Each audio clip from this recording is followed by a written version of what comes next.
എല്ലാവർക്കും യേശുവിൻ നാമത്തിൽ വന്ദനം. കഴിഞ്ഞ ദിവസം നമ്മൾ ചിന്തിച്ച ഭാഗം നമ്മൾ പഠിച്ചത് പൗലോസിന്റെ വിദ്യാഭ്യാസം രാജാക്കന്മാരെ പോലും അതിശയിപ്പിച്ചതായിരുന്നു. ഒരു രാജാവിന് പോലും ലഭിക്കാത്ത വിദ്യാഭ്യാസം, അല്ലെങ്കിൽ അന്നത്തെ ഉന്നതന്മാർക്ക് പോലും ഇല്ലാത്ത വിദ്യാഭ്യാസം കർത്താവിൻ്റെ വേലക്കാരനായി ഈ കപ്പലും കടലുമൊക്കെ യാത്ര ചെയ്ത്, കപ്പലിലൂടെ കടൽ യാത്രകളും കരയിലൂടെ കാട്ടിലൂടെ എല്ലാം യാത്ര ചെയ്യുന്ന ഒരു സാധാരണ മനുഷ്യനെ സുവിശേഷത്തിൻ്റെ ഒരു അഗ്നിയാക്കി നിർത്തുന്നത്, അതിൻ്റെ ഒരു ഭാഗം വഹിച്ചത് വിദ്യാഭ്യാസമാണ്. അദ്ദേഹത്തെ രാജാക്കന്മാരുടെ മുമ്പിൽ നിർത്തി അതുപോലുള്ള ജ്ഞാനം അദ്ദേഹം സംസാരിക്കുമായിരുന്നു. സുവിശേഷം പ്രസംഗത്തിൻ്റെ ഭോഷത്വം മാത്രമല്ല, സുവിശേഷത്തിന് വിദ്യാഭ്യാസത്തിൻ്റെ ആവശ്യം കൂടി ഉണ്ടെന്ന് പൗലോസിൻ്റെ ചരിത്രത്തിൽ നിന്നറിയാം. വിദ്യാഭ്യാസമില്ലാത്ത പത്രോസും യോഹന്നാനും, അവരെയും ദൈവജ്ഞാനം കൊണ്ട് നിറച്ചു. വിദ്യാഭ്യാസമുള്ളവനെയും ദൈവം ഉപയോഗിച്ചു. അപ്പോൾ ജീവിതത്തിൽ അറിവുള്ളവർക്ക് കൂടുതൽ ഭാഷാശുദ്ധിയും പക്വതയും ഉണ്ടായിരിക്കും. അതുകൊണ്ട് സകല സമ്പാദ്യത്താലും ജ്ഞാനം നേടുക എന്ന് ശലോമോൻ പറഞ്ഞത് വിസ്മരിക്കരുത്. ഒത്തിരി രാജാക്കന്മാരുടെ മുമ്പിൽ നിൽക്കാൻ പ്രാപ്തിയുള്ളവരാക്കി ദൈവം നിർത്തും. ഒരു ദിവസം ഞാൻ മലയാളിയായ ഒരു ദൈവദാസനെ വിളിച്ചു. അദ്ദേഹത്തെ വിളിച്ചപ്പോൾ അദ്ദേഹം എന്നോട് പറഞ്ഞു, ഞാനിപ്പോൾ എയർപോർട്ടിൽ ഇരിക്കുകയാണ്, സിംഗപ്പൂർ എയർപോർട്ടിൽ ഇരിക്കുകയാണ്. ഞാൻ ചോദിച്ചു, എവിടെ പോകുന്നു? അദ്ദേഹം പറഞ്ഞു, ഈ ജപ്പാനപ്പുറം ഹെയ്ത്തി എന്ന് പറഞ്ഞ ഒരു സ്ഥലമുണ്ട്, ആ സ്ഥലത്ത് ഉള്ള ആ പ്രസിഡന്റിൻ്റെ കൊട്ടാരത്തിൽ വെച്ച് ഒരു കോട്ടേജ് മീറ്റിംഗ് ഉണ്ട്. 28 രാജ്യങ്ങളിലെ പ്രസിഡന്റുമാർ ഒരുമിച്ച് കൂടിയിരിക്കുന്നു. അതിൽ നല്ല പങ്കുപേരും അന്യഭാഷ സംസാരിക്കുന്നു. ഇതിവരാരും ആരോടും പറയാറില്ല. ആ കോട്ടേജ് മീറ്റിങ്ങിൽ പ്രസംഗിക്കാൻ ഒരു മലയാളി പോയിട്ട് വരുന്നു. നീ രാജാക്കന്മാരുടെ മുൻപിൽ നിൽക്കുമെന്ന് കർത്താവ് പറഞ്ഞില്ലേ? അതിന്ന് നടക്കുകയാണ്. മലയാളികളെ ദൈവം നിർത്തിയ സ്ഥലങ്ങൾ ഇതൊക്കെയാണ്. അതുപോലുള്ള ഉയരങ്ങളിൽ, ഉന്നതങ്ങളിൽ വാഹനമേറ്റി ഓടിക്കുന്ന കർത്താവ്. ഇതെല്ലാം കേൾക്കുന്ന ഓരോ വ്യക്തികളും അറിയണം, ആർക്കും നിൽക്കാൻ കഴിയാത്തിടത്തൊക്കെയും നിനക്ക് കയറി നിൽക്കാൻ ദൈവം ഒരു വഴിയൊരുക്കും. ഇവിടെ 25 വാക്യം, അപ്പോസ്തല പ്രവൃത്തി 26:25, 24 ചേർത്ത് വായിച്ചാൽ ഇങ്ങനെ പ്രതിവാദിക്കൽ ഫെസ്തോസ്, പൗലോസേ, നിനക്ക് ഭ്രാന്തുണ്ട്, വിദ്യാബഹുത്വത്താൽ നിനക്ക് ഭ്രാന്ത് പിടിച്ചിരിക്കുന്നു എന്ന് ഉറക്കെ പറ. അഗ്രിപ്പ രാജാവിനോടും അവിടെ ഇരിക്കുന്ന നാടുവാഴികളോടും ജ്ഞാനികളോടും അവിടെ ഇരിക്കുന്ന ആയിരങ്ങളോടാണ് പൗലോസ് സംസാരിക്കുന്നത്. സമൂഹത്തിൽ 1-2 രാജാക്കന്മാരോട് മാത്രമല്ല, വലിയ സമൂഹമാണ്. രാജ്യത്തിൻ്റെ നിയമങ്ങളൊക്കെ കൈകാര്യം ചെയ്യുന്ന ഉന്നതന്മാർ എല്ലാവരും അവിടെയുണ്ട്. അപ്പോൾ സുവിശേഷം വഴിയിലും പുഴവക്കത്തും അങ്ങനെയുള്ള സ്ഥലങ്ങളിൽ മാത്രമല്ല എത്തിയത്. 1-ാം നൂറ്റാണ്ടിൽ ഈ സുവിശേഷം രാജകൊട്ടാരങ്ങളിൽ ചലിക്കുവാനായിട്ടിടയായി. രാജാക്കന്മാരുടെ ഉള്ളിലേക്ക് ഈ സുവിശേഷം ഇടിച്ചു കയറി. അങ്ങനെ സുവിശേഷം രാജകീയമായിട്ട് തന്നെയാണ് ആ കാലത്ത് പ്രവർത്തിച്ചത്. ഇതുപോലെ രാജകൊട്ടാരങ്ങളിലേക്ക്, ഇത് കേൾക്കുന്ന ആരോടൊക്കെയോ ദൈവം പറയുന്നു, നിന്നെ രാജകൊട്ടാരത്തിൽ ജോലിക്ക് കയറ്റിയത്, രാജകൊട്ടാരത്തോട് ബന്ധപ്പെട്ട് ചില കണക്ഷനുകൾ നിനക്ക് ദൈവം ഒരുക്കിയത് രാജാക്കന്മാരുടെ മുൻപിൽ നിൽക്കാനാണ്. നീ പ്രാർത്ഥിച്ചുകൊള്ളുക. നിന്റെ വായിൽ അവിടെയുള്ളവരോട്, ഉന്നതന്മാരോട് പറയാനുള്ളൊരു ദൂത് കൂടി ദൈവത്തോട് പ്രാപിച്ചുകൊള്ളണം. വെറുതെ രാജകൊട്ടാരത്തിൽ ജോലി ചെയ്ത് മടങ്ങിപ്പോരരുത്. ആരൊക്കെയോ ഇത് ശ്രദ്ധിക്കുന്നുണ്ട്. നിങ്ങളോടുള്ള ദൈവാലോചനയാണ്. അതുകൂടാതെ ചില ഉന്നതമായ സ്ഥാപനങ്ങളിൽ, അറിയപ്പെടുന്ന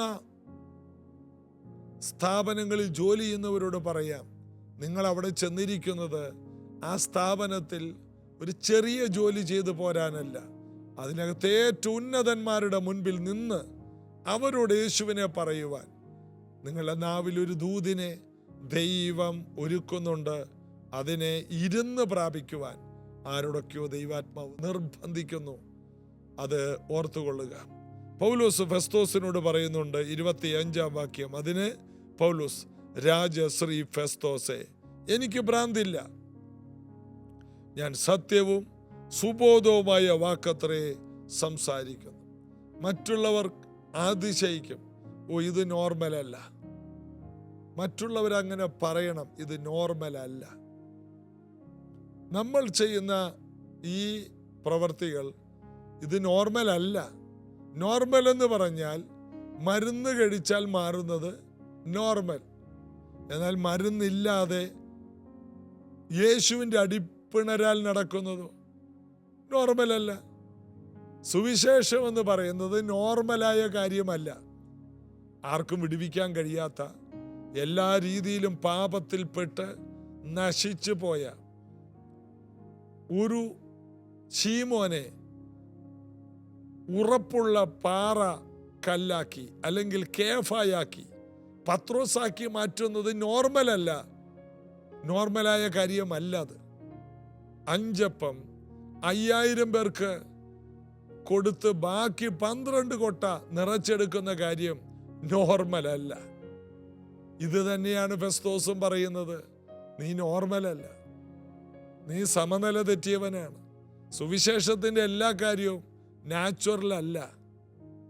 ഫെസ്തോസിന് പറയാനുള്ളത് നാച്ചുറലായിട്ടുള്ള കാര്യങ്ങൾ സംസാരിക്കും. അവരുടെ അറിവിനും അവർക്ക് ഉൾക്കൊള്ളാനും കഴിയുന്നു. അതിൻ്റെ മുകളിൽ സംസാരിക്കുവാൻ ദൈവം നമ്മെ വിളിച്ചിരിക്കുന്നു. പൗലോസ് പറയാണ്, സത്യവും സുബോധവും ഉള്ള വാക്ക്, സത്യമായ വാക്ക്. യേശു വഴിയും സത്യവും ജീവനുമാണ്. സുബോധമായ വാക്ക്. പരിശുദ്ധാത്മാവ് ഒരാളിൽ വന്നു കഴിഞ്ഞാൽ അവൻ സുബോധത്തിൻ്റെ ആത്മാവിനെ കൊണ്ട് നിറയ്ക്കും. ഇന്ന് ദൈവസഭകളിൽ പരിശുദ്ധാത്മാവിനെ പ്രാപിച്ചവരെന്ന് പറയുന്നവർ സുബോധമില്ലാത്ത കാര്യങ്ങൾ ചെയ്യും. സൂപ്പർ നാച്ചുറൽ അല്ല, ഒരു വിവരക്കേടിൻ്റെ ആത്മാവ്, അത് ദൈവീകമല്ല. പരിശുദ്ധാത്മാവിനെ പ്രാപിച്ചവർക്ക് പ്രത്യേക ജ്ഞാനമുണ്ടായിരിക്കും. അന്യഭാഷ പറഞ്ഞിട്ടൊന്നും കാര്യമില്ല. അന്യഭാഷ പറയാൻ അതൊരടയാളമായിട്ട് എടുക്കുന്നവരുണ്ട്. അന്യഭാഷ പറയുന്നു, എന്നാൽ എന്നും വിവരക്കേടാണ്. പരിശുദ്ധാത്മാവ്, ശരിയായ പരിശുദ്ധാത്മാവ് ഒരാളിൽ വന്നാൽ അത് സുബോധത്തോടെ പ്രവർത്തിക്കും. അപ്പോസ്തല പ്രവൃത്തി 2-ാം അധ്യായം മുതൽ നമ്മൾ കാണുന്നത് പൗലോസിന്റെ വിവരക്കേടുകൾ മുഴുവനും മാറിപ്പോയതാണ്. പിന്നീട് പൗലോസ് വിവരക്കേടുകൾ കാണിക്കുന്നില്ല. ശൗല് പരിശുദ്ധാത്മാവിനെ പ്രാപിച്ചതാണ് 9-ാം അധ്യായം അപ്പോസ്തല പ്രവൃത്തി. പിന്നെ അവിടെ അവനൊരു ദുഷ്ടനല്ല, ദൈവസഭയെ പിടിച്ചു കെട്ടുന്നവനല്ല. അവൻ ദൈവസഭയ്ക്ക് ഒരു ആത്മീക ഉപദേഷ്ടാവും സഭയുടെ പ്രവാചകനും സഭയ്ക്ക് അപ്പോസ്തലനും അനേകർക്ക് ആത്മീക പിതാവുമായി മാറുന്ന ഒരു അനുഭവമാണ്. അപ്പോൾ സത്യവും സുബോധവുമായ ആത്മാവ് നമ്മിൽ വ്യാപരിക്കാൻ തുടങ്ങുമ്പോൾ മറ്റുള്ളവർക്ക് പോലും ചിന്തിക്കാൻ കഴിയാത്ത വെളിപ്പാടുകളുടെ കലവറകളായിരിക്കും നമ്മുടെ മുമ്പിൽ തുറന്നു വെച്ചിരിക്കുന്നത്. നമ്മൾ പറയുന്നത് അത് മറ്റുള്ളവർക്ക് ചിന്തിക്കാൻ, എത്തിപ്പിടിക്കാൻ കഴിയാത്ത കാര്യങ്ങളായിരിക്കും. ഫെസ്തോസ് ഇതൊക്കെ പറയുമ്പോൾ പൗലൂസ് പറയണത് അങ്ങനെയൊന്നുമല്ല, ഞാൻ സത്യവും സുബോധമുള്ള കാര്യമാണ് പറയുന്നത്. അടുത്തത്, രാജാവിന് ഇതിനെക്കുറിച്ച് അറിവുള്ളത് കൊണ്ട് അവനോട് ഞാൻ പ്രാഗൽഭ്യത്തോടെ സംസാരിക്കുന്നു. അവന് ഇത് ഒന്നും മറവല്ല. എന്ന് എനിക്ക് നിശ്ചയമുണ്ട്. അതൊരു കോണിൽ നടന്നതല്ല. എനിക്ക് ഉറപ്പാണിത് രാജാവിന് അറിയാം. ചിലർക്കിത് അറിയാം, എന്നാൽ അവർ അറിയാത്ത പോലെ ഇരിക്കും. അവരുടെ പൊസിഷനും അവരുടെ സാഹചര്യങ്ങൾ കൊണ്ടും അങ്ങനെയാണ്. എനിക്ക് പലരെ അറിയാം. ചില മീറ്റിങ്ങുകളിൽ വെച്ച് ഓടി വരും, കെട്ടിപ്പിടിക്കും, കൈതരും, ഭയങ്കര വർത്തമാനം. എന്നാൽ ചില ഫംഗ്ഷനുകളിൽ ചെല്ലുമ്പോൾ അവരറിയാത്തതുപോലെ നിൽക്കും. കാരണം സമൂഹത്തിലെ പല ആൾക്കാരും ശ്രദ്ധിക്കുന്ന സ്ഥലമായതുകൊണ്ട് സുവിശേഷത്തോടുള്ള ബന്ധത്തിൽ ഒരു അങ്ങനെ കൈവിട്ട് അവര് ദൈവത്തിൻ്റെ സഭയോട് പ്രതികരിക്കില്ല. അറിയാത്ത പോലെ നിൽക്കും. ഒരു നിക്കോദിമോസ് അല്ലെങ്കിൽ നിക്കോദിമാസ്മാര്, അവരെ ദൈവസഭയ്ക്ക് വേണം. ജോസഫുമാര്, അരിമത്യക്കാരനായ ജോസഫിനെ പോലെയുള്ളവർ. അഗ്രിപ്പ രാജാവിന് എല്ലാ കാര്യവും അറിയാം. യേശു ക്രിസ്തു മരിച്ചടക്കപ്പെട്ട് ഉയർത്തെഴുന്നേറ്റു, വീണ്ടും വരും, ഇതെല്ലാം അറിയാവുന്ന ആളാണ്. എന്നാൽ വിസ്തരിച്ച് ഇത് പറയാതെ നിവൃത്തിയില്ല. അഗ്രിപ്പ രാജാവ് കൈവിട്ട് കളിക്കാത്തവനാണ്. അവൻ അവിടെ പറഞ്ഞില്ല, യേശുവേ എൻ്റെ ജീവിതത്തിലേക്ക് വരണമേ. സ്ഥാനങ്ങളും മാനങ്ങളും വലിയ വലിയ മഹത്വങ്ങളും ഈ ലോകത്തിൽ കിട്ടുമ്പോൾ സുവിശേഷത്തോട് പ്രതികരിക്കാത്തവരെ നമുക്ക് കാണാം. വാസ്തവത്തിൽ അവിടെയൊക്കെ അതിനോട് പ്രതികരിക്കാൻ കഴിഞ്ഞാൽ ബൈബിളിൽ കാണുന്ന എത്രയോ രാജാക്കന്മാർ, ദാവീദ് പോലെയുള്ളവർ ദൈവസന്നിധിയിൽ സാഷ്ടാംഗം വീണു. ദൈവസന്നിധിയിൽ ദൈവശബ്ദത്തോട് പ്രതികരിച്ചവർ അനുഗ്രഹിക്കപ്പെട്ട ചരിത്രമാണ് ബൈബിളിൽ. ഇത് ശ്രദ്ധിക്കുന്ന നിങ്ങളുടെ പൊസിഷനേക്കാൾ നിങ്ങൾ ദൈവത്തെ ബഹുമാനിക്കണം. അഗ്രിപ്പ രാജാവ്, അദ്ദേഹത്തോട് പൗലോസ് പറയുകയാണ്, അഗ്രിപ്പ രാജാവേ, പ്രവാചകന്മാരെ വിശ്വസിക്കുന്നു എന്ന് ഞാൻ അറിയുന്നു. അപ്പോൾ ഇവരുടെ മുമ്പിൽ വെച്ച് അഗ്രിപ്പ പൗലോസിനോട്, ഞാൻ ക്രിസ്ത്യാനിയായി തീരുവാൻ നീ എന്നെ അല്പം കൊണ്ട് സമ്മതിപ്പിക്കുന്നു. അപ്പോൾ സമ്മതിപ്പിക്കുന്ന പൗലോസ് പ്രാഗൽഭ്യത്തോടെ സംസാരിച്ച് രാജാക്കന്മാരെ പോലും സമ്മതിപ്പിച്ചു കളയുവാൻ ശേഷിയുള്ള ഒരു അഭിഷിക്തനെയാണ് നാം കാണുന്നത്. അതായത് വെറുതെ സുവിശേഷം അറിയിക്കരുത്, അറിയിച്ചിട്ട് അവരെ ആ സുവിശേഷത്തിലേക്ക് നയിക്കണം. രാജാവാണെന്ന് പറഞ്ഞ് വെറുതെ പറഞ്ഞു നിർത്തുകയല്ല. കയ്യിൽ ചങ്ങലയുണ്ടെന്ന് ഓർക്കണം, കാലിൽ ചങ്ങലയുണ്ടെന്ന് ഓർക്കണം. ചങ്ങല ധരിച്ചുകൊണ്ടാണ് അഗ്രിപ്പ രാജാവിന്റെ മുമ്പിൽ നിൽക്കുന്നത്. അതിന് പൗലോസ്, നീ മാത്രമല്ല, ഇന്ന് എൻ്റെ പ്രസംഗം കേൾക്കുന്ന എല്ലാവരും അല്പം കൊണ്ടാകട്ടെ അധികം കൊണ്ടാകട്ടെ ഈ ചങ്ങല ഒഴികെ എന്നെ പോലെയാകണമെന്ന് ഞാൻ ദൈവത്തോട് അപേക്ഷിക്കുന്നു. ഈ ചങ്ങല ഒഴികെ എന്നെ പോലെയാകണം. എൻ്റെ ബന്ധനം നിങ്ങൾക്ക് വേണ്ട, എന്നാൽ എൻ്റെ അനുഗ്രഹം നിങ്ങൾക്ക് വേണം. രാജാക്കന്മാരെ, നിങ്ങൾ മരിച്ചാൽ നിങ്ങൾക്ക് നിത്യതയില്ല.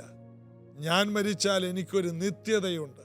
നിങ്ങൾ എന്നെ പോലെ ആയാൽ നിങ്ങൾക്ക് നിത്യതയുണ്ടാകും. എന്നെ പോലെ ആയാൽ നിങ്ങൾ പരിശുദ്ധാത്മാവിൽ നിറയും. എന്നെ പോലെ ആയാൽ നിങ്ങൾ സ്വസ്ഥതയുള്ളവരായി മാറും. താൻ പറയുന്നതിനെ കുറിച്ച് തനിക്ക് തന്നെ പ്രാഗൽഭ്യമുണ്ട്. സുവിശേഷം അറിയിക്കുന്നവരെ, നിങ്ങൾ പറയുന്ന സുവിശേഷത്തിന് രാജാക്കന്മാരെ പോലും സമ്മതിപ്പിക്കാനുള്ള ശേഷിയുണ്ട്. ഈ ദിവസങ്ങൾ അങ്ങനെ ഒരു കൃപ ദൈവത്തിൽ നിന്ന് പൗലൂസിനെ പോലെ നമുക്ക് പ്രാർത്ഥിക്കാം. യേശു കർത്താവ് ഈ ആഴ്ചയുടെ അവസാന ദിവസങ്ങളിലും ഞങ്ങൾക്ക് പ്രാർത്ഥനയോടെ അപ്പോസ്തല പ്രവൃത്തിയിലൂടെ യാത്ര ചെയ്യാൻ കൃപ തന്നു. കേൾക്കുന്നവർക്ക് ധാരാളം കൃപയുണ്ടാകും. രാജാക്കന്മാരെ, ഉയർന്നവരെ, ഉന്നതന്മാരെ പോലും തൊടുന്ന, അവരെ പോലും സുവിശേഷത്തിലേക്ക് സമ്മതിപ്പിച്ച് തിരിക്കുന്ന ഒരു അഭിഷേകം കേൾക്കുന്നവരുടെ മേൽ വരട്ടെ. കൃപാവരങ്ങൾ കൊണ്ട് നിറയട്ടെ. ദൈവിക ജ്ഞാനമുള്ളവരായി തീരട്ടെ.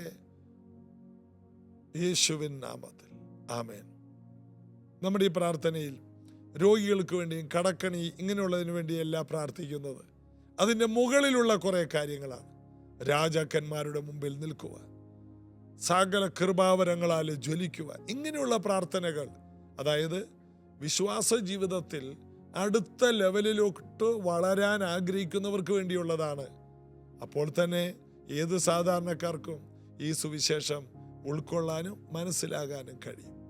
നിങ്ങൾ ഏത് വിഷയവും, എത്ര സങ്കടങ്ങളാണെങ്കിലും, ചർച്ചിലെ അല്ലെങ്കിൽ ഈ മീഡിയയിൽ കാണുന്ന ഫോൺ നമ്പറിൽ, വാട്സാപ്പിൽ ഒരു ഓഡിയോ 1 മിനിറ്റിന് താഴെ ഇട്ടാൽ ഞങ്ങൾ അതിനുവേണ്ടി പ്രാർത്ഥിക്കും. നിങ്ങൾക്ക് ആ ഓഡിയോ തിരിച്ചയക്കുന്നതുമാണ്. ആ പ്രാർത്ഥനയുടെ ആ ഓഡിയോ നിങ്ങൾക്ക് വേണ്ടി അയക്കുന്നതുമാണ്. കർത്താവ് അനുഗ്രഹിക്കട്ടെ. ഈ മീഡിയയ്ക്ക് വേണ്ടി നിങ്ങളുടെ എല്ലാവിധ കൈത്താങ്ങലും ചോദിക്കുന്നു. അടുത്ത തിങ്കളാഴ്ച മുതൽ വീണ്ടും ഒരുമിച്ച് കാണാം. God bless you.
मुझ